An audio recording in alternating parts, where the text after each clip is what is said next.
Karabasa.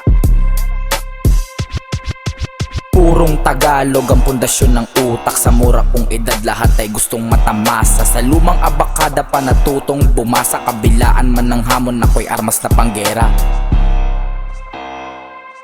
Sige pangil sa pangil, ngayon mo usubukan. Yung bukas mo na libro, ako ang aral at antungan. Bukas ka na pintuan sa larangan, di kailangan lantaran sa madala at sila naghihiyawan. Daig yun nakatoga, ginanapan ko kinilusan. Lumitaw lang yung hudyat, wasak agad di yung isipan.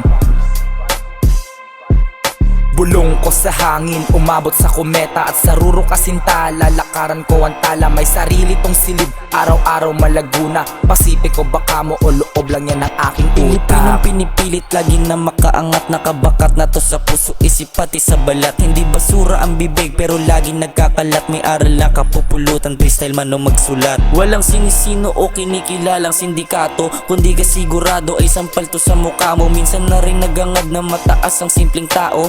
Labis ang tuwa pagbunga ng mga tulako. Laging panahon, ang daan at ang nag-uudyo. Kung masiraan ng tuktok, nakarating na sa tuktok. Sumabog man ang mga tala, bulkan man ay pumutok. Mananatiling legasiya kahit hindi pumatok. Palaging isip ang panira, bakit laging may tanong? Abakada aking letra, palaging bumabaon. Sa mga aral ko dinanas yung punit na pantalon. Ibabaonin ko rin yan paglipas na ng panahon.